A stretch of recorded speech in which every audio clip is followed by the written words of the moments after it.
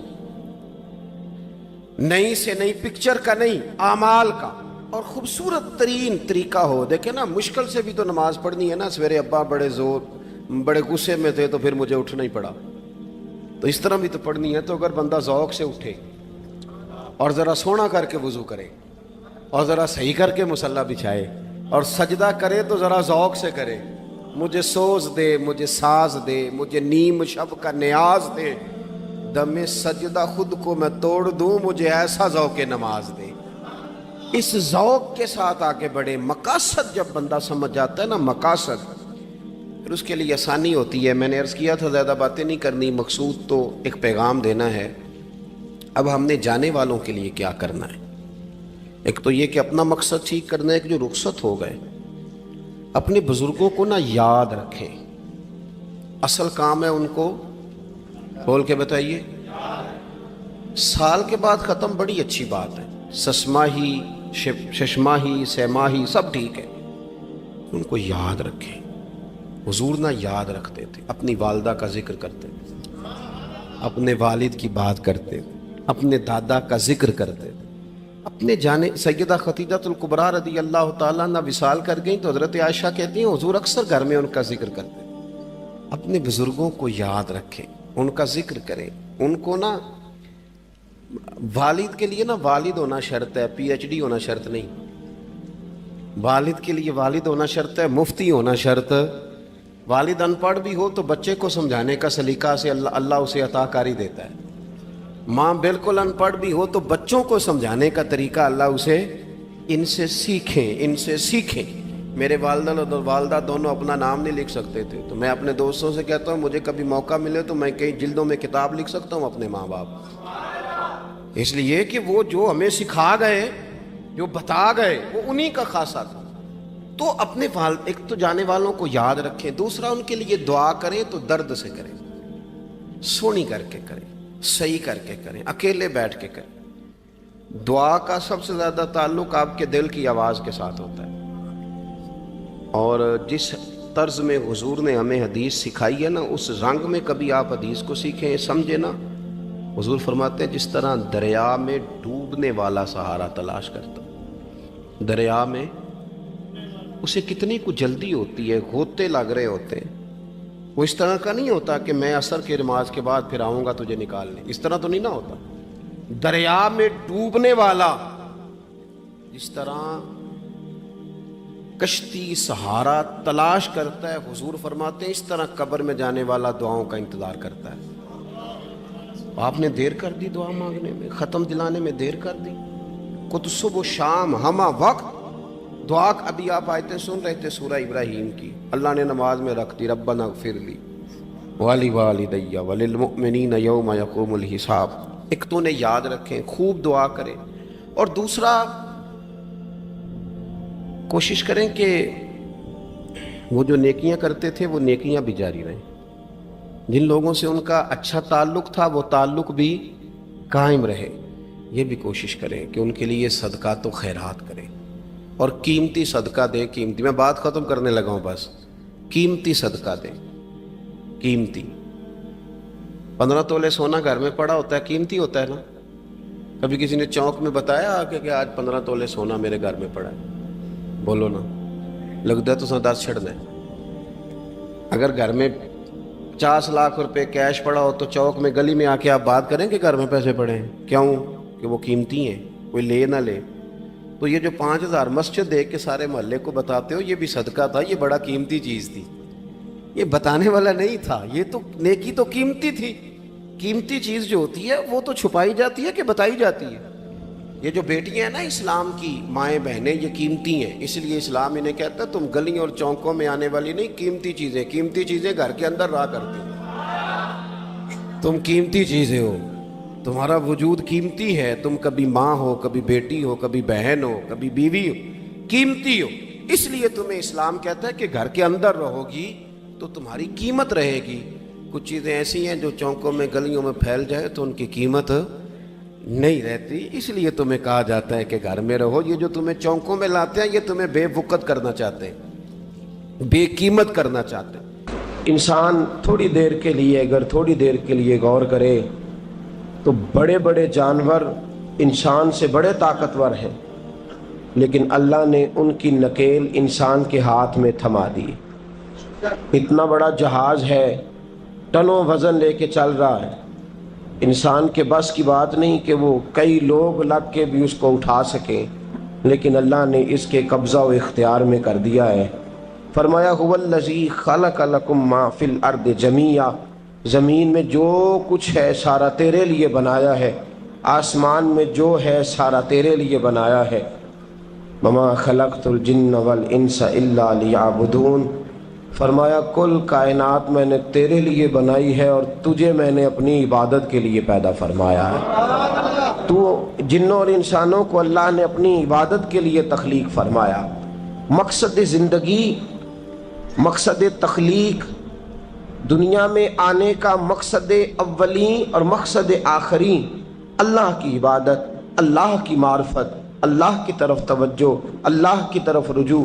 یہی ایک مقصد تھا انسان کے آنے کا. اسی کو قرآن نے بیان کیا تھا. اپنے اپنے مقاصد, درود شریف پڑھنے والوں سے بلند صلاۃ و سلام علیک یا سید یا رسول اللہ. اپنے اپنے مقاصد, اپنے اپنے معاملات کو ہم نے ترتیب دے لیا ہے. صبح سے شام تک کے معاملات سارے کے سارے ہمارے ذاتی, نجی اور ہمارے اپنے بنائے ہوئے مقاصد کے تحت گزر رہے ہیں. حالانکہ رب کریم نے فرمایا کہ انسان میں نے تجھے اپنی عبادت کے لیے بنایا ہے, اپنے لیے تجھے بنایا ہے. تو میری بارگاہ میں سجدہ ریز ہو, تو میری بارگاہ کی طرف توجہ کرے, تو میرے لیے تسبیح پڑھے, تو تحلیل کے جملے بولے, تو تکبیر کہے, تو میرے محبوب پہ نازل ہونے والے قرآن کی تلاوت کرے. تجھے تو اس لیے بنایا تھا.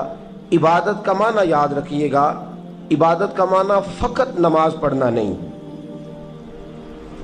عبادت کا معنی صرف نماز پڑھنا نہیں. نماز عبادت کا ایک جز ہے, نماز عبادت کا ایک حصہ ہے. عبادت نماز پڑھنے کا نام نہیں, عبادت روزہ رکھنے کا نام نہیں, عبادت صرف اور صرف حج کرنے کا نام نہیں, فقط ذکر فکر کرنا عبادت نہیں, بلکہ اللہ کا حکم ماننے کا نام عبادت ہے. خدا رسول کی بات ماننے کا نام عبادت ہے. جہاں جانے کا خدا حکم دے وہاں چلے جاؤ, یہ عبادت ہے. جہاں جانے سے منع کر دے وہاں کبھی نہ جاؤ, یہ عبادت ہے. اگر نماز پڑھنے کا نام ہی عبادت ہوتا تو پھر فجر کی فجر کے وقت کیوں پڑھنی پڑتی, پھر ظہر میں ہی کیوں فرض ہوتی, پھر عصر کا وقت مغرب میں جا کے کیوں نہ شروع کیا جاتا, پھر انسان کی مرضی تھی جب پڑھ لیتا. فرمایا نہیں, عبادت میری ہے, اصل میری اطاعت ہے. میں جب کہوں کہ یہ فجر کا وقت ہے تو تجھے فجر مان کے پڑھنا, جب کہوں ظہر کا وقت ہے تو ظہر مان کے. ہم نے عبادت کو مخصوص کر دیا. مسجد میں چلے جانا, نفل پڑھ لینا, کچھ دیر قرآن شریف پڑھ لینا, کچھ دیر اللہ کی عبادت کر لینا, کچھ دیر ذکر اذکار کر لینا, اس کا نام عبادت ہے. اور باہر نکل کے بے شک جھوٹ بولے, باہر نکل کے بے شک غیبت کرے, باہر نکلے اور کم تولے, باہر نکلے اور اپنی من مرضی کرے, تو یہ عبادت نہیں. اس لیے کہ ہم اس خدا کے ماننے والے ہیں جو صرف مسجد میں نہیں ہوتا بلکہ جلوہ تیری ذات کا کو بکو ہے. میں جدھر دیکھتا ہوں ادھر تو ہی تو ہے. ہمارا خدا صرف مسجد میں نہیں ہے, اللہ ہر جگہ ہے. جے میں تینوں اندر جانا پھر مقید جانا, جے میں تینوں باہر سمجھا اندر کون سمانا. اندر بھی تویں باہر بھی تویں وچ بلا کون نمانا. اصل بات یہ ہے کہ جب خدا ہر جگہ ہے تو اللہ تبارک و تعالیٰ کا حکم ہر جگہ ماننا ہے, ہر جگہ اطاعت کرنی ہے, ہر لحاظ سے. رب کی بات ماننے کا نام عبادت ہے. اللہ کی, اس کے رسول الپاک صلی اللہ علیہ وسلم کی بات ماننے کا نام, توجہ ہے آپ کی میری بات پہ, عبادت کا مفہوم سمجھیے گا, عبادت کا مفہوم سمجھیے گا. ہمارا وہ دین نہیں جو پنڈتوں جوگیوں راہبوں کا مذہب ہے کہ جنگلوں میں نکل جاؤ تسبیح لے لو, میں کھٹکتا ہوں دل عالم میں کانٹے کی طرح اور تو فقط اللہ اللہ اللہ. یہ مذہب نہیں. ہمارا دین کہتا ہے مسجد میں بیٹھ کے جو ذکر کرے گا اسے بھی ثواب ملے گا، اور جو محنت کر کے کما کے بچوں کو کھلائے گا اسے بھی ثواب ملے گا۔ ہمارا دین یہ کہتا ہے جو مسجد میں بیٹھ کے قرآن پڑھے گا اسے بھی ثواب ملے گا، اور جو گلی میں پڑا ہوا کانٹا اٹھا دے گا اسے بھی اللہ اجر عطا فرمائے گا۔ اللہ کا حکم ماننا، اللہ کا حکم ماننے کا نام عبادت۔ محمود غزنوی کے پاس ہیرا ہے، محمود غزنوی کے بڑے غلام تھے تو ایک بڑا پیارا تھا اسے، آپ جانتے ہیں اس کا نام کیا تھا؟ ایاز محمود غزنوی کو بڑا تو حسد شروع ہو جاتا ہے ہر جگہ، الا ماشاءاللہ لوگ کہنے لگے بادشاہ ہر وقت اسی کو پیار کرتا رہتا ہے، ہر وقت اسی کی طرف توجہ کرتا رہتا ہے۔ بادشاہ نے ایک دن آزمانا چاہا، اتنا ہیرا تھا، موٹا ہیرا بادشاہ کے پاس۔ بادشاہ نے ایک وزیر صاحب کو بلایا، کہا یہ اینٹ پکڑو، ہیرے پہ مارو، اسے توڑ دو۔ کہنے لگا بادشاہ بات تیری ٹھیک ہے پر بڑا قیمتی ہیرا ہے، کیوں تڑوا رہے ہیں آپ؟ مال خزانہ میں رکھ دیں، کام آئے گا، کسی نہ کسی جگہ پہ استعمال ہو جائے گا، آپ کیوں اس کو تڑوانے کی ضد کر رہے ہیں؟ بادشاہ سلامت نے کہا اچھا تم نے ٹھیک مشورہ دیا، میں ہی جذبات میں آ گیا تھا۔ ایک دوسرے آدمی کو بلایا، اس کو کہا یہ ہیرا توڑنا ہے۔ اس نے کہا بادشاہ مجھے لگتا ہے پوری دنیا میں اتنا موٹا ہیرا تیرے پاس ہے، کسی اور کے پاس نہیں ہوگا، یہ توڑنے کی چیز نہیں تجوری میں سنبھالنے کی چیز ہے، اسے سنبھال کے رکھ۔ تیسرے کو بلایا، چوتھے کو بلایا، جس کو بھی بلاتا رہا وہ بادشاہ کو سمجھاتا رہا، جس کو بلایا بادشاہ کو سمجھایا۔ ایاز کی باری آئی، کہا ایاز ادھر آ، توجہ ہے آپ کی؟ ایاز ادھر آ، یہ ہیرا تو توڑ دے۔ اس نے اینٹ پکڑی، زور سے ماری، ہیرا توڑ دیا۔ بادشاہ کہنے لگا بڑا بیوقوف ہے بھئی تو، یہ سارے میرے خیر خواہ تھے، مجھے سمجھاتے رہے اور تو نے خیال ہی نہیں کیا، میں بیوقوف تھا تو بھی ساتھ ہو گیا، توڑ ہی دیا۔ کہنے لگا بادشاہ غلطی ہو گئی، مجھ سے غلطی ہو گئی، مجھے نہیں توڑنا چاہیے۔ اس نے کہا اچھا چل چھوڑ، ایک بات بتا، تیرے سامنے جو سب مجھے مشورے دے رہے تھے تو نے کیوں نہیں دیا؟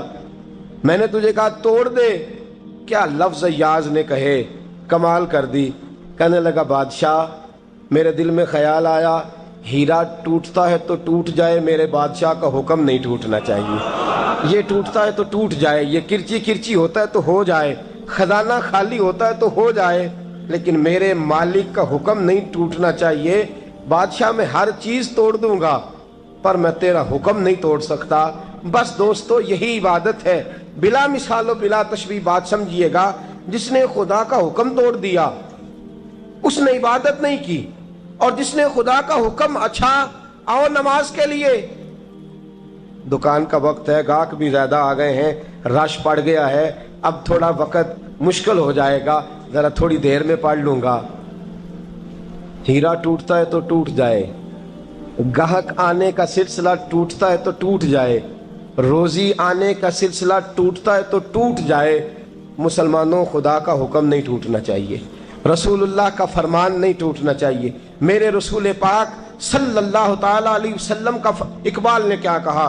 کہنے لگا اے طائر لاہوتی، اس رزق سے موت اچھی جس رزق سے آتی ہو پرواز میں کوتاہی۔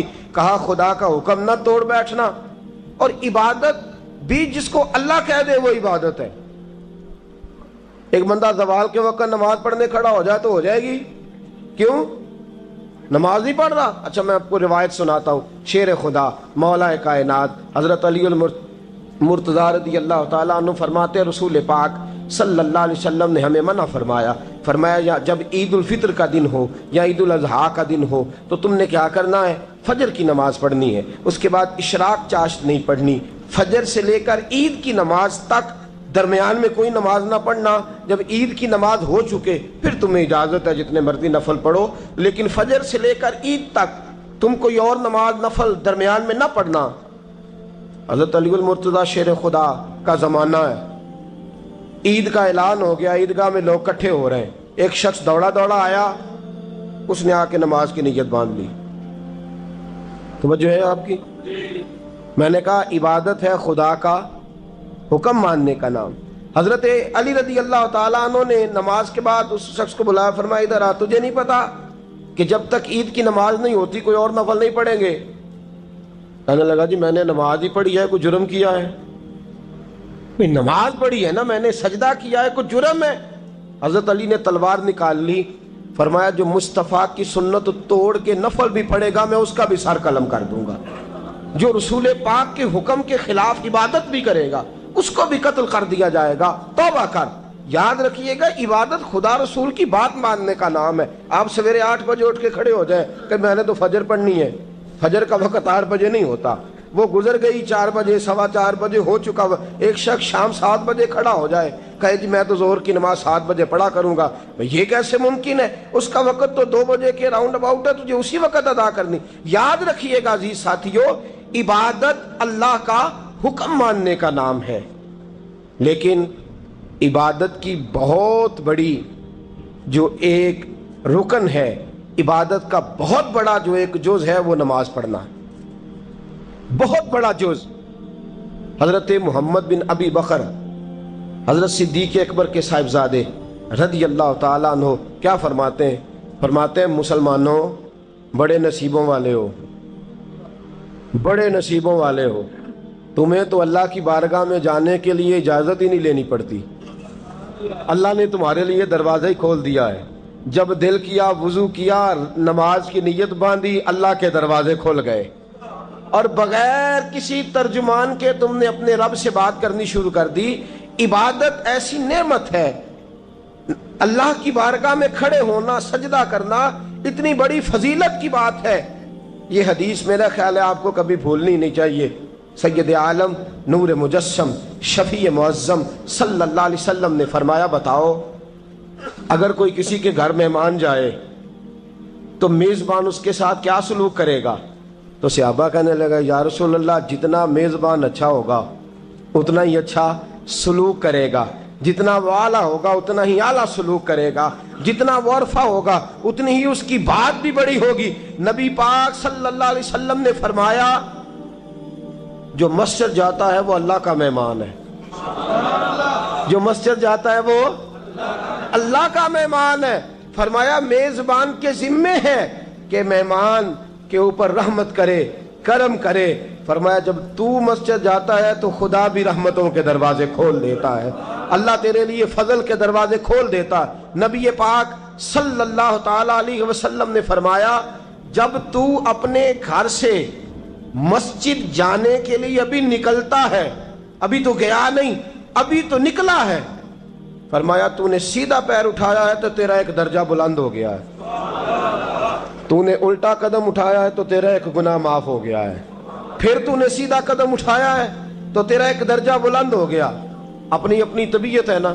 حضور نے حدیث سنائی، حضرت سیدنا اسید بن حضیر رضی اللہ تعالیٰ عنہ دیہاتی آدمی تھے، مسجد نبوی سے دور گھر تھا، مسجد آنے جانے کے لیے گدھا رکھا ہوا تھا، گدھے پہ بیٹھ کے مسجد آتے تھے، نماز پڑھ کے اسی پہ بیٹھ کے لوٹ جاتے تھے۔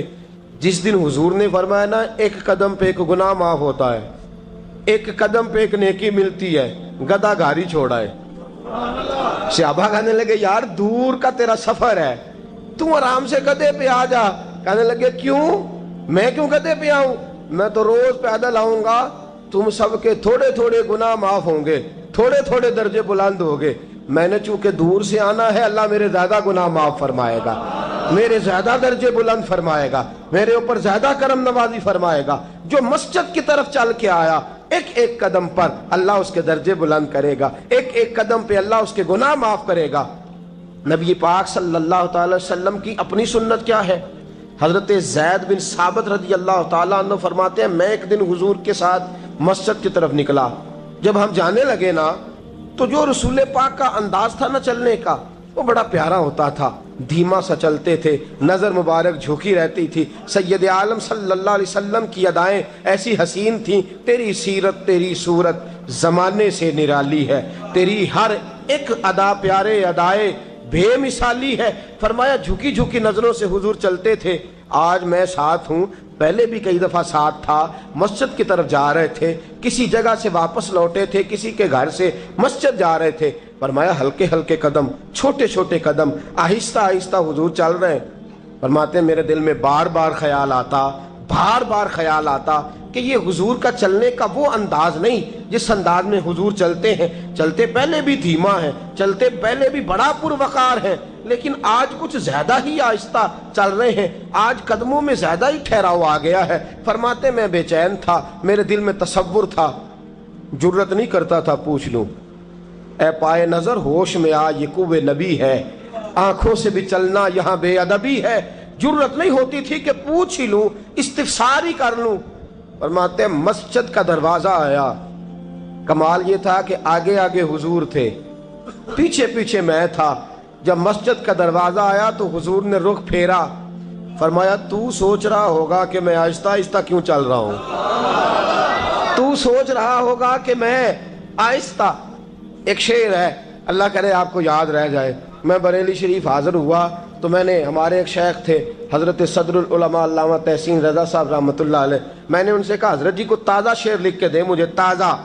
تو کہنے لگے لو تازہ شعر آیا ہے، ابھی لکھا ہے۔ اعلیٰ حضرت فاضل بریلوی کے بھائی تھے مولانا حسن رضا، ان کے پوتے ہیں مولانا تحسین رضا رحمۃ اللہ تعالیٰ علیہ، 2008 میں آپ کا وصال ہوا، تازہ شعر لکھا۔ کہنے لگے علم غیب رسول کے منکر اس حقیقت کو بھول جاتے ہیں۔ اللہ کرے آپ شعر کے حسن کو سمجھیں، اور جو شعری ذوق کے لوگ ہیں وہ سمجھے کہ بات کہاں سے چھیڑی ہے، کہاں تک گئی ہے۔ علم غیب رسول کے منکر اس حقیقت کو بھول جاتے ہیں۔ غیب مانا کہ راز ہے، لیکن راز اپنوں سے کب چھپاتے ہیں۔ علم غیب رسول کے منکر اس حقیقت کو بھول جاتے ہیں۔ غیب مانا کہ راز ہے، لیکن راز اپنوں سے کب چھپاتے ہیں۔ حضرت زید بن ثابت رضی اللہ تعالیٰ عنہ فرماتے رخ پھیرا اور حضور نے فرمایا تو سوچ رہا ہوگا کہ سونے آج بڑے دھیمے دھیمے قدم چل رہے ہیں، بڑا آہستہ آہستہ قدم اٹھا رہے ہیں۔ حضور نے فرمایا جو مسجد کی طرف چل کے جاتا ہے اللہ کی رحمت آگے بڑھ کے اس کا استقبال کرتی ہے، اور فرمایا جتنے قدم زیادہ ہوتے ہیں اتنے درجے بھی زیادہ بلند ہوتے ہیں۔ میں اس لیے آہستہ آہستہ آیا ہوں کہ اللہ میرے زیادہ درجے بلند فرما دے، اس لیے آیا ہوں کہ زیادہ درجے مسجد میں، اس لیے آہستہ۔ عبادت کی فضیلت دیکھیں، گھر سے بندہ چلے، ابھی پتہ نہیں مسجد میں وضو کرنا ہے اس نے، ابھی پتہ نہیں 2 رکعتیں پڑھے گا کہ 4 پڑھے گا۔ فرمایا عبادت کے لیے نکل بھی پڑے تو اللہ اس کے درجے بلند کرنے شروع فرما دیتا ہے۔ درجے بلند ہونے شروع ہو گئے۔ بنو سلمہ قبیلہ ہے، محلہ ہے، بنو قریظہ یہودیوں کا محلہ تھا، اس کے بعد بنو سلمہ مسلمانوں کا محلہ تھا، اور تقریباً آج کے حساب سے 1.5-2 کلومیٹر کا فاصلہ تھا مسجد نبوی سے۔ پیدل چل کے آتے تھے لوگ، کتنے کلومیٹر؟ پیدل چل کے آتے تھے، وہاں سے پیدل آتے تھے نماز پڑھنے۔ مسجد نبوی کے ساتھ یہودیوں کے مکان تھے، انہوں نے وہ جگہ خالی کر دی۔ بنو سلمہ قبیلے کے لوگوں نے چاہا کہ ہم جگہ کو خرید لیں۔ نبی کریم علیہ السلام کو پتہ چلا، حضور نے بلایا، فرمایا مجھے پتہ چلا ہے تم مسجد کے قریب آنے لگے ہو، ویسے ایک بات میرے دل میں ہے، میرا دل کرتا ہے کر دوں۔ صحابہ مسجد کے قریب رہنا پسند کرتے تھے، اور آج کل جی اے مولوی سون نہیں دیں دے۔ یقین کریں مسجد کے دائیں بائیں آگے پیچھے جو گھرانے ہوتے ہیں وہ کہتے ہیں جی ہم بڑے پریشان ہیں، یہ تو ہمیں سونے نہیں دیتے۔ صحابہ قریب رہنا، آپ دیکھیں نا نبی کریم علیہ السلام کا گھر دروازہ مسجد میں کھلتا ہے، حضرت صدیق اکبر کا گھر دروازہ مسجد میں کھلتا ہے، سیدہ فاطمہ جناب علی کا آستانہ دروازہ مسجد میں کھلتا ہے۔ صحابہ مسجد کے قریب رہنا پسند کرتے تھے۔ بنو سلمہ قبیلے کے لوگوں نے چاہا ہم بھی قریب آ جائیں، حضور نے بلایا، فرمایا مجھے پتہ چلا ہے تم مسجد کے قریب آنا چاہتے ہو، یا رسول اللہ دور سے چل کے آنا پڑتا ہے، ارادہ ہے قریب آ جائیں۔ حضور نے فرمایا دور ہی رہو، تم اس طرح کرو دور ہی رہو۔ کہا یا رسول اللہ کیا مطلب؟ فرمایا فرشتے جب بھی نیکیاں لکھتے ہیں عبادت کی، ابھی تک تمہارا پہلا نمبر ہے، ابھی تک تمہارا پہلا نمبر ہے۔ یا رسول اللہ کیا مطلب؟ فرمایا اس لیے کہ تم دور سے چل کے آتے ہو تو اللہ تمہیں زیادہ اجر عطا فرماتا ہے۔ آخر دعوانا ان الحمدللہ رب العالمین۔ اللهم صل على سيدنا ومولانا محمد اللهم صل على سيدنا ومولانا محمد. اللہ کے شیر ہے در کرار پر درود. اللہ کے شیر ہے در کرار پر درود. اللہ کے شیر ہے در کرار پر درود. حضرت حسن حسین کے کردار پر درود. اللہم صل علی سیدنا و مولانا محمد وعلی سیدنا علی و سیدتنا فاطمہ و سیدتنا زینب و سیدنا حسن و سیدنا حسین وعلی آلہ و صحبہ وبارک وسلم. زینب کی بارگاہ میں زینب کی بارگاہ میں زینب کی بارگاہ میں زینب کی بارگاہ میں سلام نیاز ہے. زینب کی بارگاہ میں سلام نیاز ہے. جو مرتضیٰ کی لاڈلی زہرا کا ناز ہے. اللہم صل علی سیدنا و مولانا محمد وعلی سیدنا علی و سیدتنا فاطمہ و سیدتنا زینب و سیدنا حسن و سیدنا حسین.